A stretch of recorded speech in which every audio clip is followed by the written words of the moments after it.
Hello guys, तपाईहरु game बनाउन चाहनुहुन्छ, गेम डेभलपर बन्न चाहनुहुन्छ, तर कसरी गराउने त, के सिक्ने, कसरी सिक्ने, कहाँबाट मलाई रोड म्याप दिनुस् न, कसरी सिक्ने होला भन्ने कुरा गर्नुहुन्छ भने यो भिडियो पुरै हेरेर मलाई साथ दिनुस् है त, किनकि यो भिडियोले तपाईलाई सिकाउने पनि छ। हामीले पहिले तपाईलाई याद होला, हामी चाहिँ सानोमा स्नेक गेमहरु खेल्थ्यौं, त्यसबाट हामीलाई इन्ट्रेस्ट बढ्दै गयो। भाइ सिटी आयो, भाइ सिटीबाट त्यसपछि हामी अरु गेमहरु खेल्दै गयौं, फ्री फायर, त्यसपछि पबजी आयो हैन। यस्तै गरी गेम खेल्दै हामीलाई अहिले चाहिँ बनाउन इन्ट्रेस्ट लागिरहेको छ। अब कसरी बनाउने त, सबभन्दा पहिले त अब यो भिडियो पुरै हेर्नुस् नि, फेरि मैले तपाईलाई सिकाउँदै छु र मेरो च्यानल सब्स्क्राइब पनि गरिदिनुस् है त। कसरी गर्ने आजभोलि मार्केट के छ भनेपछि कोरोना पछि त 180 मिलियन डलर चाहिँ यसको चाहिँ मार्केट बढिसकेको छ।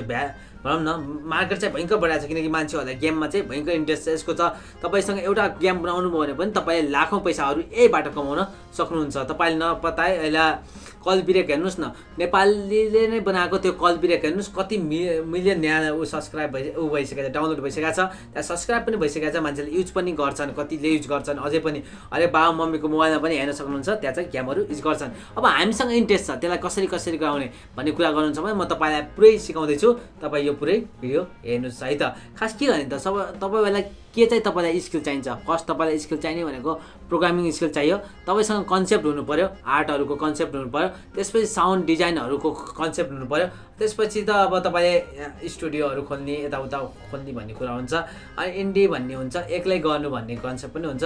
तपाईँसँग कसरी गर्न चाहनुहुन्छ, तपाईँसँग कन्सेप्टहरू, प्रोग्रामिङको चाहिँ कन्सेप्टहरू हुनु पर्यो र तपाईँले प्रोग्रामिङ युनिट, अब त्यसको सफ्टवेयरहरू के युज गर्ने भन्ने कन्सेप्ट पनि आउँछ। सफ्टवेयरमा के युज गर्ने त, हामीले एउटा युनिटी युज गर्नु पर्यो, एउटा रियल युज गर्नु पर्यो होइन, अनरियल। एउटा अनरियलमा, युनिटीमा हामीले सी शार्प युज गर्ने भनेपछि अनरियलमा चाहिँ हामीले के गर्छौँ भनेपछि C++ युज गर्न सक्छौँ। तर अब मैले चाहिँ एक्ज्याक्टली मैले प्रिफर गर्ने भनेको त युनिटी नै हो होइन। त्यसले चाहिँ 2D र 3D तपाईँलाई चाहिँ गेमिङहरू बनाउन सक्छ होइन।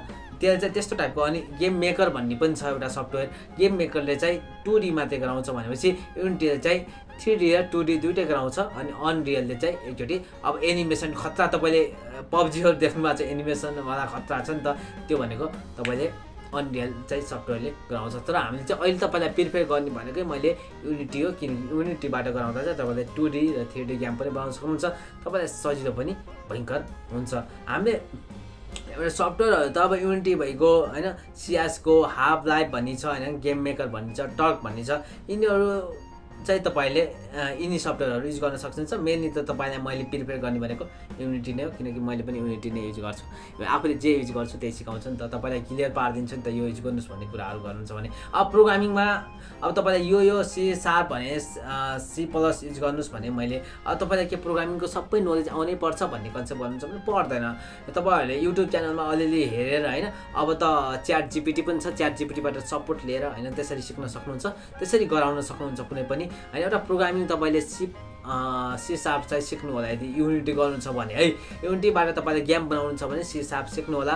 युट्युब च्यानलमा पनि सी शार्प ट्युटोरियल भनेर हाल्नुहुन्छ भने मजाले आउँछ, त्यहाँ भेरिएबल आउँछ, फङ्सन आउँछ होइन, सबै डाटा टाइपहरू सब आउँछ, त्यहाँ सबै एकचोटि हेर्नु होला र त्यो हेरिसकेपछि बल्ल तपाईँले गेम बनाउन सक्नु होला। फर्स्ट त तपाईँलाई के भन्छु भनेपछि, फर्स्टमा तपाईँलाई इन्ट्रेस्ट छ भने है, सबभन्दा सुरुमा इन्ट्रेस्ट छ भने तपाईँले के सिक्नुहोस्, युनिटी सिक्नुहोस्, मजाले पहिला सिक्नुहोस् है, बनाउने टाइममा नजानुहोस् बनाउने, किनकि अब हामी त अब स्टार्टिङ पोजिसन हो नि त, सुरुमा सिक्नुहोस् तपाईँले। अनि त्यो युनिटी सिकिसकेपछि बल्ल के गर्नुहोस्, अनि एउटा प्रोग्रामिङ सिक्नुहोस्, सी शार्प सिक्नुहोस्। सी शार्प सिकिसकेपछि अनि तपाईँले बल्ल के गर्नुहोस्, सिफ्ट हुनुहोस्, तपाईँको आइडिया चाहिँ अप्लाई गर्नुहोस्। आइडिया अप्लाई गरेपछि मजाले गराउन सकिन्छ है त। अब तपाईँले अब यसको क्वालिफिकेसन डिग्री के होला त, हामीले कुनै कलेजमा गएर कि हामी पढ्न सक्छौँ, कुनै कलेजमा गएर कि हामी गेम बनाउन सक्छौँ भन्ने कुरा गर्नुहुन्छ भने त अब बिटेकमा, बिसिएमा यिनीहरू चाहिँ हो खास राख्नुपर्ने, डिप्लोमा पनि हो होइन। यसको डिप्लोमा पनि पाइन्छ है इन्स्टिच्युटमा धेरै, अहिले काठमाडौँमा होइन, काठमाडौँमा भयो कुनै नयाँ ठाउँमा चाहिँ अनलाइन पनि तपाईँले कोर्स गर्न सक्नुहुन्छ, युडेमीहरूबाट है कोर्स गर्न सक्नुहुन्छ। धेरै अनलाइन कोर्सहरू पनि छ, त्यो गर्न पनि सकियो। तर तपाईँले कतै इन्स्टिच्युटमा गएर पनि गर्न सकियो होइन, डिप्लोमा पनि गर्न सकियो। यसमा डिप्लोमा 3 वर्ष डिप्लोमा पनि अहिले पाइन्छ धेरै ठाउँमा, तपाईँले फेसबुकमा हान्नुभयो भने पनि भेट्नुहुन्छ होइन। अनि त्यो अनुसार तपाईँले डिप्लोमा गर्नुहोस्, अथवा कुनै यसको छुट्टै के छ भने छुट्टै भन्ने चाहिँ हुन्न क्या, तपाईँले 3 महिना कोर्स लिनुभयो भने पनि मजाले तपाईँले एउटा गेम बनाउन सक्नुहुन्छ।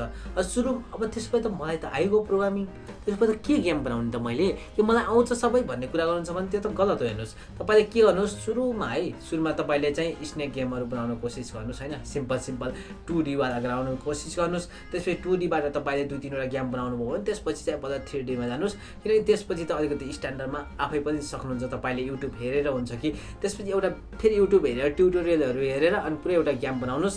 त्यसपछि तपाईँको बानी परिसक्छ के युज गर्ने, कुन सफ्टवेयर कसरी युज गर्ने भन्ने कन्सेप्ट आइसक्छ। अनि त्यसपछि चाहिँ तपाईँले आफ्नो एउटा कन्सेप्ट हुन्छ नि त्यो टेक्निक लाउनुहोस् र तपाईँले मजाले एउटा गेम बनाउन सक्नुहुन्छ।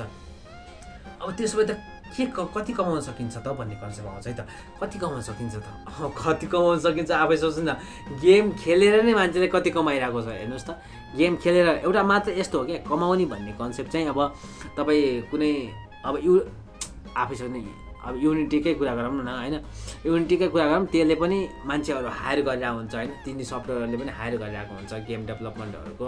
अहिले त अब ठुला कम्पनीहरू अब फेसबुकहरूले गुगलहरूले पनि आफ्नो नयाँ कम्पनी स्टार्ट गर्ला जस्तो लाग्छ। किनकि यो गेमको हेर्नुहोस् न मार्केट कति माथि छ, जुनमा मार्केट छ त्यहीमा जसले पनि हात हाल्छ। तपाईँले एउटा अनलाइन यस्तो गर्न सक्नुहुन्छ क्या, कुनै पनि गेममा गेम सिकिसक्नुभयो भनेपछि तपाईँले चाहिँ युनिटीहरू छ नि, यिनीहरू सफ्टवेयर छ नि, यिनी सफ्टवेयरको जुन मागिरहेको हुन्छ त्यसपछि त्यसको चाहिँ गएर वेबसाइटमा गएर करियर अगाडि हालेर चाहिँ त्यो हाल्नुभयो भने तपाईँले त्यहाँ चाहिँ तपाईँले अप्लाई गरेर चाहिँ त्यसरी अप्लाई गरेर तपाईँले त्यहाँ पनि काम गर्न पाउन सक्नुहुन्छ। तर मेरो मेन सजेसन भनेको तपाईँले आफै बनाउनुहोस् र प्ले स्टोरमा राख्ने काम गर्नुहोस्। एउटा न एउटा 10वटा बनाउनुहोस्, 20वटा बनाउनुहोस्, 15वटा बनाउनुहोस् होइन, 20-25वटा जति पनि बनाउन सक्नुहुन्छ। त्यसपछि तपाईँले राख्नुहोस् है। राखिसकेपछि तपाईँले सुन्नुहोस् एउटा मात्रै तपाईँको चल्यो भने हेर्नुहोस् त कति फाइदा हुन्छ तपाईँलाई, कति तपाईँ त लक्की भइहाल्नुहुन्छ नि होइन। तपाईँले त्यसरी गर्नुहोस् कि तपाईँलाई इन्ट्रेस्ट छ भने प्ले स्टोरमा राख्दै जानुहोस्। हरेक जुन बनाउनु छ त्यो प्ले स्टोरमा, जुन बनाउँछ त्यो प्ले स्टोरमा हरेकको प्ले स्टोरमा राख्दै जानुहोस्। त्यसपछि तपाईँले चाहिँ एउटा न एउटामा सक्सेस मिल्छ। त्यसपछि तपाईँ त भइहाल्यो नि, पैसाको के टेन्सन हो र। अब यो फिक्स भन्ने चाहिँ हामी नेपालमा छौँ क्या, त्यसैले मैले यो फिक्स यो गर्नुहोस् त्यो गर्नुहोस् भन्न अलिकति अप्ठ्यारो भइरहेको छ किनकि छैन त। अनि के गर्न सकिन्छ त नि, के गर्न सकिन्छ भन्नुहोस् त। अब म तपाईँलाई रङली इन्फर्मेसन दिनु पनि त गलत हो नि त होइन। त्यही भएर चाहिँ तपाईँले यो गर्नुहोस् भन्न खोजेको है त। अब तपाईँलाई स्किल पनि थाहा भयो, युनिटीहरू सिक्नु पऱ्यो, C#, पाइथनहरू पनि सिक्न सक्नुहुन्छ होइन। C#, पाइथनहरू पनि सिक्न सक्नुहुन्छ। सिक्न त जे पनि सिके पनि भइगयो। अनि 2D 3D एनिमेसन VFXहरू पनि सिक्न सक्नुहुन्छ। भोलि गएर त्यो चाहिँ माथि लेभलको हो क्या, VFX त अलिकति माथि लेभलको होइन। त्यसपछि ग्राफिक डिजाइनिङहरू चाहिन्छ त्यति बेला होइन, हरेक कुराहरू चाहिन्छ, त्यो त अलिकति माथि लेभलको। अहिले त्यति माथि चाहिँ तपाईँ बिगिनर हो भने चाहिँ त्यति माथि जानुपर्छ भन्ने मलाई लाग्दैन है गेम बनाउनलाई। तर अब मनले आफ्नो मनको कुराहरू चाहिँ तपाईँले गर्न चाहनुहुन्छ भने युनिटी गर्ने, युनिटी अनि त्यसपछि C# सिक्ने, C# सिकिसकेपछि तपाईँले मजाले एउटा गेम बनाउन सक्नुहुन्छ है त। तपाईँलाई बेस्ट अफ लक मेन्ली त। तपाईँहरू नातेर मजाले पहिला एउटा सिक्ने, त्यसपछि अर्को सिक्ने, त्यसपछि अर्को सिक्ने गर्दै गर्नुभयो भने तपाईँले युट्युबमा ट्युटोरियलहरू भयो भने मजाले सक्नुहुन्छ। अथवा युनिटीको एउटा डकुमेन्टेसनहरू पाइन्छ अनलाइन, त्यहाँ पनि तपाईँले भेट्न सक्नुहुन्छ है त। तपाईँहरूलाई बेस्ट अफ लक र मेरो च्यानल सब्सक्राइब गरेर राखिदिनुहोस् यस्तै कन्टेन्टको लागि। हस् त, नमस्ते।